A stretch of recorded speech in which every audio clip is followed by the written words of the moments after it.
Hello, everyone. This is Brian Wesley Johnson, and welcome to another edition of Soulivity Live. Listen, I want to begin this with a little bit of honesty around tonight's show. As I was thinking about the opener for this show, I was finding myself kind of struggling. You see, tonight's show is all about God. You know, the human understanding of God. No pressure, Brian. For a long time and by a lot of different people, the who and the what of this deity has been argued and debated. I mean, there's been wars fought over just trying to answer this question. So to begin our show with a jazzy intro was, to say the least, difficult.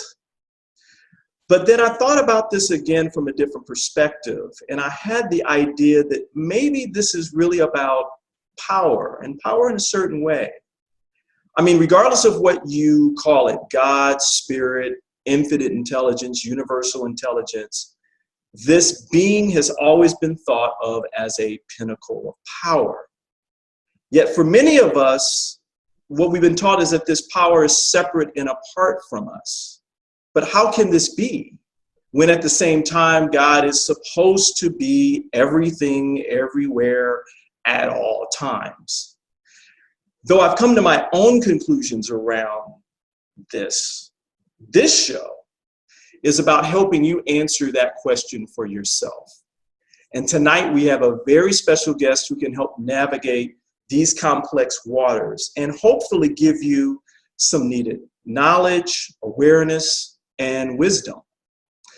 His name is Reza Aslan, and he's a noted scholar who's devoted his life to the pursuit of understanding the religions of the world.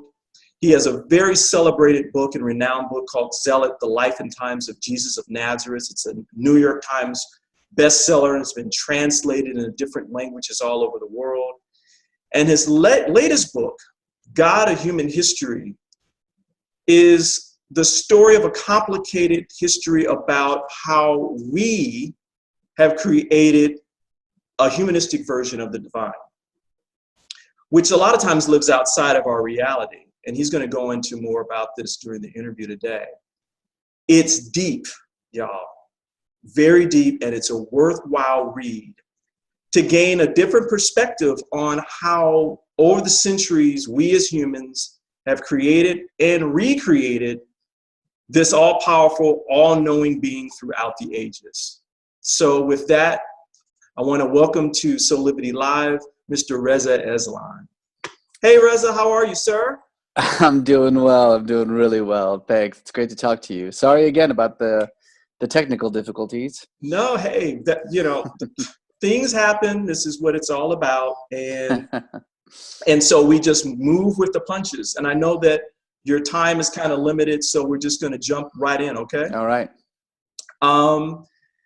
In the book, specifically in the beginning of the book, there was a statement that really caught my attention. And it reads, throughout the history of religions, there has been one symbol of God from which practically every other symbol and metaphor in nearly all of the world's religions have derived. Us, the human being. What is the humanized God? And why is it important for us to understand this concept? The humanized God is the phrase that I use to talk about this almost universal impulse that all human beings have, regardless of their culture, regardless of whether they believe in God or not, and really throughout all time, to project onto God, to conceive of God in human terms, to project onto God human emotions, human motivations, human personalities, human desires, even a human body. As a means of making sense of God. And as I say in the book, it's an unconscious impulse. It's an impulse that we are barely aware of, and it's an impulse that we barely have any choice over. We don't. It's kind of embedded in our brains. It goes back deep, deep into our human evolution. Wow. Wow. Um, what inspired you? I mean, this is a pretty deep and rich subject. I mean, you've been doing this for a long time. What inspired you at this moment or these moments to take this additional leap, which we all need to hear, of course, and read and understand. But what was it at this time that kind of moved you into this particular book? In some ways, this book is kind of the culmination of the work that I've done up to this point. What I normally write about and talk about is religion, religious history, religious figures, the interplay of religion and politics, or religion and violence in the world. This is the first book that I've ever written that's about faith, that's about the religious impulse, not about religion itself. And I'm a person of faith, and I'm also a scholar of religions, and people sort of always ask me how I reconcile the two. How is it that I can, study the religions of the world in a dispassionate and historical way, and yet still believe in God? And my answer to that question was always, well, it depends what you mean by God.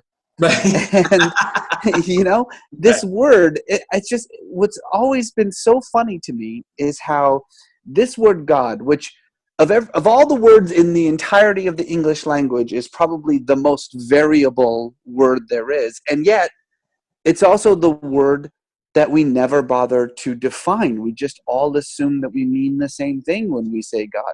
Do you Right. believe in God? Yes or no? Right. And my answer was always, well, first let's try to figure out what we're talking about when we say the word God.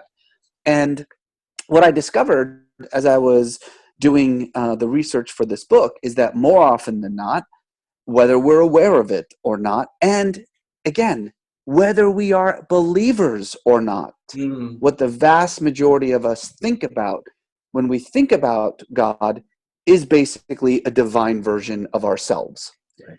a superhuman being with human emotions, human attributes, but without human limitations. Mm-hmm. Mm-hmm. Mm-hmm. Mm-hmm. Now you begin the book basically from maybe the first, how can I say this, pseudo-modern version of God and how we relate to God, and that's the story of Adam and Eve, right? I mean, most people know Yeah, I do. I do a little fun little thing where, I basically play with the Adam and Eve trope, the myth of Adam and Eve. That, okay, if we're going to say that Adam and Eve were the first human beings, well, let's say they're the first. Okay, let's do that. Let's say, what Right. would they actually have looked like if they were the first Homo sapiens? Right. How would they have hunted? How would they have lived? And what would they have believed? Right. And so, I construct this narrative about these two characters, Adam and Eve, sort of like the first Homo sapiens, basically. Now, And go ahead. Mm-hmm. go ahead. No, what stood out most about that story and that point in terms of like the importance of that story for this complex, experience and understanding? Yeah. What was that? What were some of the things that kind of stood out for you? Well, so more than anything, honestly, it was just a tool to help people understand primitive spirituality. Because, when you're talking about prehistory, Right. you're by definition, you're talking about something that's steeped in mystery. It's very difficult for us to talk about prehistoric times without getting into complex language and scientific explanations. And that's not how I write. That's not how I communicate. And so what I wanted to do was essentially simplify these enormously complex ideas about prehistoric spirituality by creating these two characters, Adam and Eve, and sort of putting you through a quote, a day in the life of them as spiritual beings. But I'm also, I'm playing with something that I've written about a lot and talked about a lot, and that is what exactly myth is. It's unfortunate that in our modern parlance, the word myth has come to mean falsehood. That's not what myth means. Mm. That's certainly the connotation of myth, but it's not the denotation of myth. The dictionary definition of myth is a story about a god. Mm. Um, and so, when I say that, the Adam and Eve myth, I don't mean to say that it's not true. What I do mean to say is don't confuse fact with truth. Mm. Those are two different things in the ancient mind. And so, this is kind of it's taking the truth of the Adam and Eve myth and putting it into the facts of what we know about, ancient spirituality. Right, right, right. I mean, you have done, especially in the first, So did I lose you? yeah, the first couple of chapters were very detailed, but very important to discuss like those specific pieces. Sorry, I lost you there for a minute. Oh, yeah, no problem. So you move from the story of Adam and Eve into later talking about things like idols and the Mesopotamian period. Share with us a little bit about the importance and why that was also another important part of this story that you're weaving. Well, so, if you understand this humanizing impulse as being, born of the brain, that it's just this kind of unconscious thing that we do, we use ourselves as the lens to understand the universe. And certainly when we try to understand something as difficult to conceive of as the divine, of course, we use ourselves in order to understand the divine by making the divine more and more human-like. Right. But what happens is that eventually that unconscious impulse becomes conscious. That the implicit nature of that impulse becomes explicit when we develop the technological skill necessary to start fashioning gods, to actually start to carve gods, out of stone, out of wood, out of bone. When we begin to start creating images of the gods. And again, just think about this. So, how else would we do it? I mean, if we're in the process of creating an image of a divine being, what else would we do but give that divine being a head and a torso and legs and arms?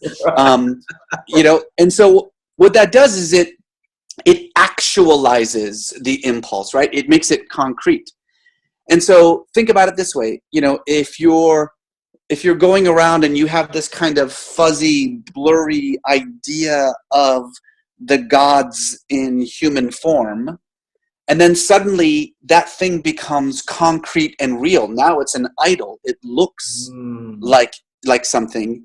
That thing that you carved will forever be God to you. Right. The metaphor that I always use, or the analogy that I use is, how sometimes you watch a movie and then you go and read the book that the movie was based on, and the entire time that you're reading the book, all you're doing is seeing the movie in your brain, right?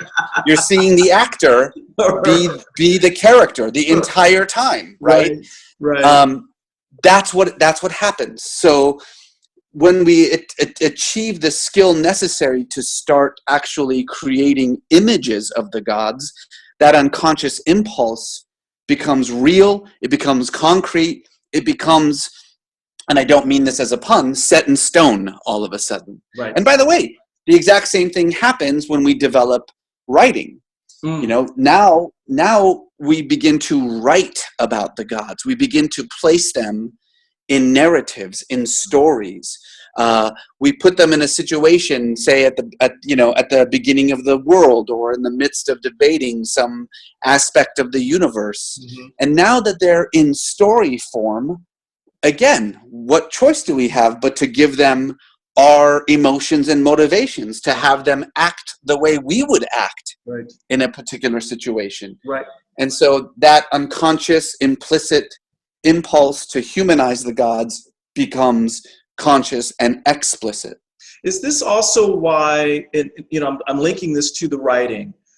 Is this also the reason why, in terms of like power and control, during certain periods, why the written parts about God and these kinds of things were kept from the masses, and that, no, to get this information, you must go through this, come to me for it, because I own this story, I own how this is written, I own who and what God is supposed to be?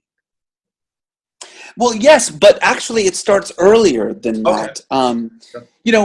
You can't really have what we would nowadays recognize as religion. In other words, within a temple or an institution or a priesthood and everything that comes with it, until after we stop wandering and we begin to settle down.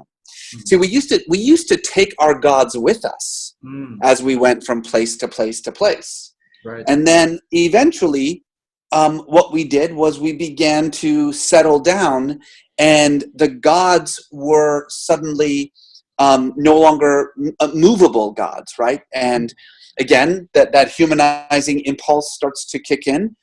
We need homes, so the gods need a home, so we build them a temple. We need food, so the gods need food, so we give them sacrifices. Gotcha. We need clothes, so the gods need clothes. We literally start clothing the idols. We put clothes on them. The ancient Mesopotamians would put makeup on their gods. Would change their clothes. By the way, that's still a very routine process in most Hindu temples, where the priests will go in and will literally, change the clothes of the gods. If it's cold, it'll put a jacket on them, etc. We'll put perfume on them. That impulse started when we first started to settle down. But here's the thing. Now that you've got a temple, you need someone to take care of that temple. Right. Now that the God lives inside that temple, you need someone to take care of that God. Right. And now suddenly the idea of a priesthood starts to arise. And with priesthood comes access. With access comes power and hierarchies and patriarchies. And everything that we now know, about religion starts at that point. Oh, okay. I got you now. I'm with you, Reza. I'm with you. Yeah. And that makes a lot of sense, because it's from that initial idea, like you said, it's this construct that's built around this initial idea, and people place themselves at wherever they want to place themselves in the hierarchy based upon their initial connection with it. Right. Without giving it away here, more into the latter part of the book, you talk about these definitions of God. God is. And one of them is God is one, God is three, and God is all. What is the basic kind of definition of those specific pieces? I mean, everybody, you're going to have to go read the book to get a lot more. But I'm letting Reza give you a little sneak peek here. Okay. Yeah, so that the last third of the book is about the rise of monotheism, which is a tricky thing. I mean, it's hard to understand this, but in the hundreds of thousands of years that there has been belief, or what we could call the religious impulse, the idea that there's only one God is barely 2,500 years old. And by the way, that's not to say that it didn't arise every once in a while. It did. Every once in a while, some prophet would stand up and say there's only one God, and usually that prophet was silenced, rejected, and sometimes violently so. Because the human mind just couldn't understand how all of our human attributes could exist in a single God. It just made much more sense to have a God for each one of our attributes, a God of love, a God of war, a God of darkness, a God of light, a good God, an evil God. When someone would say, no, all of those things exist in one God, people just, why? Why would that be the case? That makes no sense at all. Right. And so it took a very, very long time for this idea to finally stick. And it did sometime around 586 BC among the Israelites during what's called the Babylonian captivity.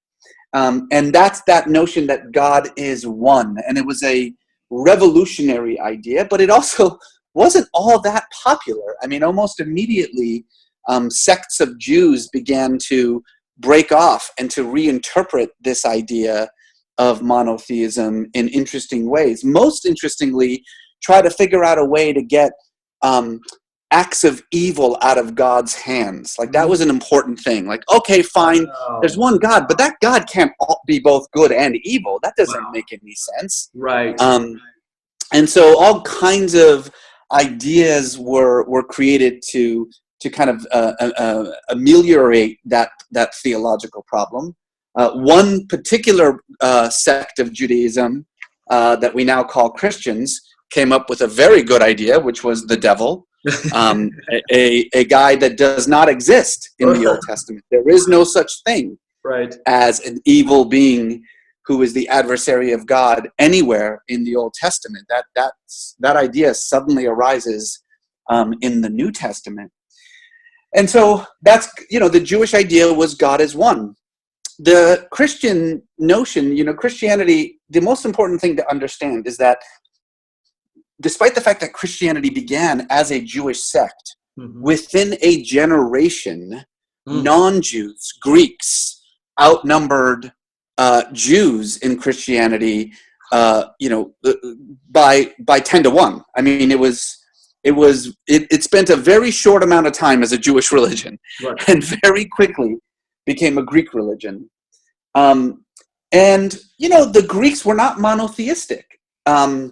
They too had this kind of, they were very loose with the idea of monotheism, which is why the idea of the Trinity, God as three, right? That God can come in different forms, including as a human being, which is really the exact opposite of everything that Judaism has ever thought or, preached about God. Every definition of God that Judaism has ever come up with does not allow for the possibility of a man who is God.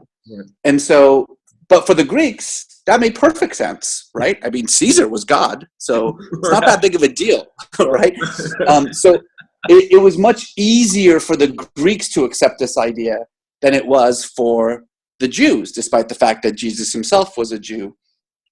And then when you get to Islam, what you have is this attempt to kind of revive Jewish monotheism, right? The people who read the Quran, what they notice is that over and over again, the Quran goes out of its way to deny the Trinity, right? Just it's this kind of constant refrain.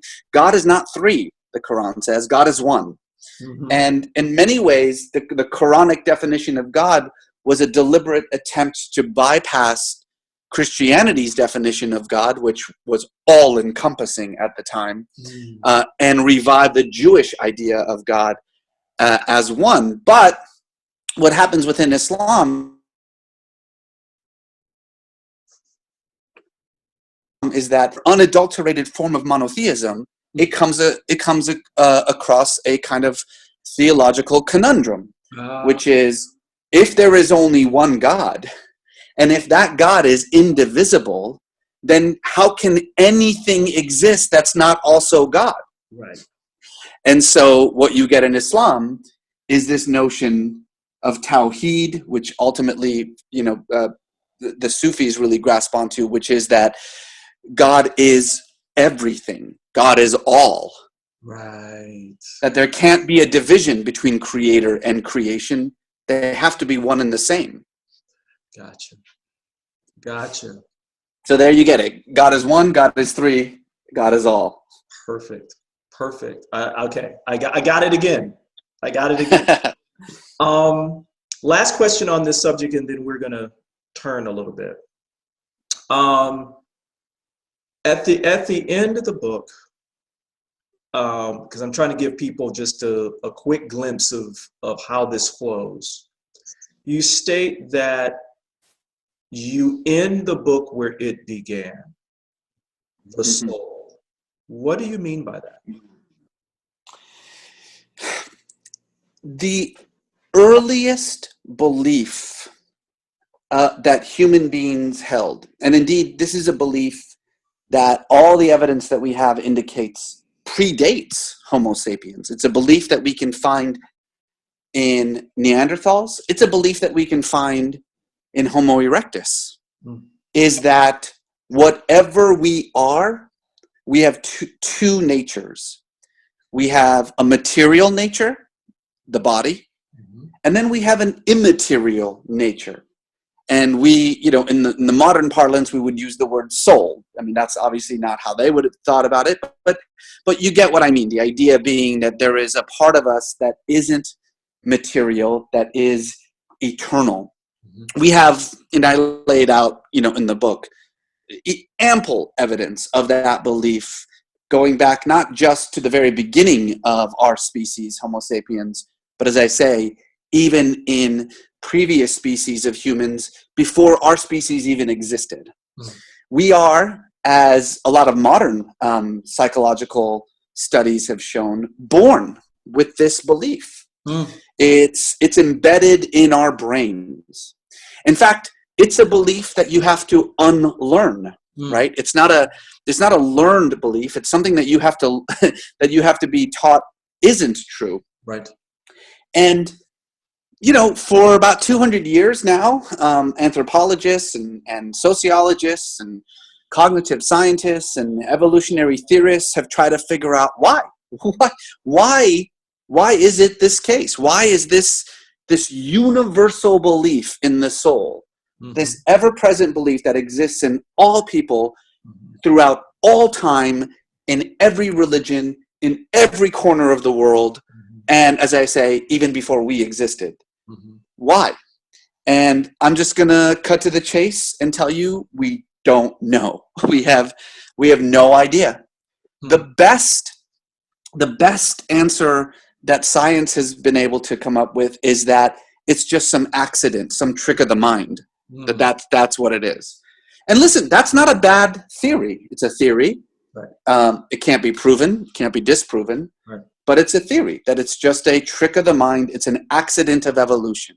Mhm. I guess what I'm arguing is that an equally good theory is that it's not an accident, that it's deliberate, that Right. it's by design, that Right. this is who we are, Right. that we are meant to believe that there is something beyond the material realm, Right. and that it's embedded in our brains. Mhm. Again, no way you can prove that either. And so it's all just, it comes down to the individual and what the individual, him or herself, believes. But what cannot be denied is the universal nature of this belief. It's our first belief, Mhm. and it's our most comprehensive, most universal belief, Mhm. and it is a belief that we are increasingly recognizing we're born with. Reza, as you talk about this, and especially about things that are going on in the world, um, typically Soulivity tries to uh, not shy away, but talk more about the moving into a different realm of a perception, reality, based specifically on what you're talking about right now. But I also want folks to know that we also need to pay attention to other things that are going on so that we can decide what we want to do and decisions that we want to make. And I'm specifically talking about things that are happening in our social political world, both here in the United States and abroad. Um, I know you are very passionate about um, these types of things like this, especially like some of the violence that's happening in the Middle East Mm-hmm. around a specific decision that's been made around a city, Jerusalem, Mm-hmm. and how that is literally started lighting a match around people's centuries old unresolved stuff. can you talk a little bit about the relationship of the things that you're talking about in your book, how that relates to even just how we embody the soul, how we think about the soul, and and maybe even giving us some advice about some steps that maybe we can take that you would do. Yeah. Um, Yeah. just kind of going there. Just, I mean, Yeah, I hear you. this just happened yesterday. I know your time is Well, limited, but I just wanted to kind of squeeze this in because yeah. this is something that's related to everything that we're talking about. And Yeah. Yeah, it sure is. I can't in good consciousness not talk about it. So, Well, look, if we have this compulsion to conceive of God as a divine being who looks and thinks and acts and feels like we do, then what that means is that we create a God who basically becomes a projection of our biases and our bigotries, our virtues and our vices. A God that suddenly has our politics, our right. social views, right? And so, of course, I mean, that makes perfect sense why then you see religion become such a destructive force in the world. How religion can be used to fuel violence and bigotry, and how religion can be used to manipulate people into voting against their interests. How religion can be used, as it's being used right now in Alabama, to excuse pedophilia and child molestation. And, if you're a good, faithful person, you got to be scratching your head and thinking to yourself, what the hell is going on? How can this possibly be? And the answer is simple. When you create a God that's just a divine reflection of yourself, then you implant in God everything that's good and bad about you. And so we then we construct these religions based on our own strengths and our own weaknesses. And so there's a lot of ways to get around this. There's ways to, I think, promote peaceful interpretations of religion and for people of faith to make their voices heard and to drown out those who use faith for evil purposes. But in the end, it all comes back to this cognitive impulse that we've been talking about all along. And so I end the book with an appeal.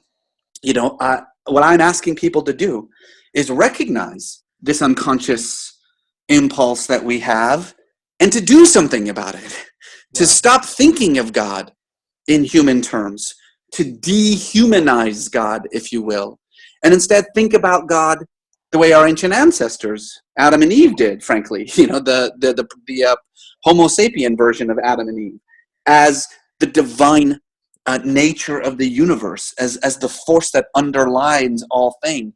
If we figure out a way to construct our gods not as some kind of divine personality, but as a divine force, then you recognize that God is much bigger than any one religion. Right. That people of faith have far more in common with each other than their dogmas or their doctrines or their institutions. And I think that really is not just a recipe for a much deeper spirituality, but it's a recipe for a modern spirituality, one that allows someone to have that deep, meaningful experience of the divine in the world without the baggage of these man-made religions. Right. Wow.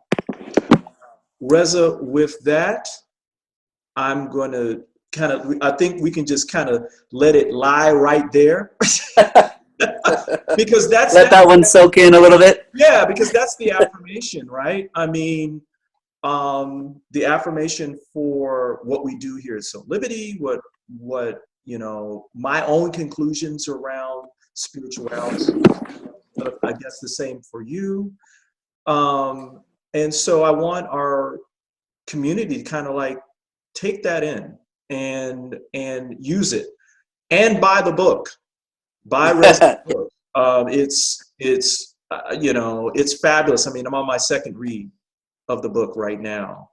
Thank you. And it's again, it's worthwhile reading. And Reza, would you come back and join us again? I mean, in the future?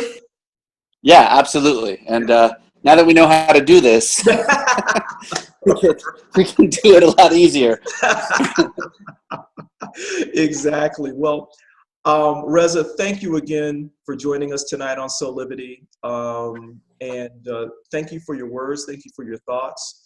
Thank you for giving us some of this knowledge that we need so that we can continue in our journeys of, again, all this relates to passion, all this relates to purpose, all of this relates to a higher quality life. If you don't know who you are and what you're about and where you're going, then you can't get there. So that's what this kind of information with Reza is all about. So thank you again, Reza. You got it. Until then, everyone, this is Brian Wesley Johnson saying thank you again for joining us. Wishing you love, passion, and of course, happy living. Bye.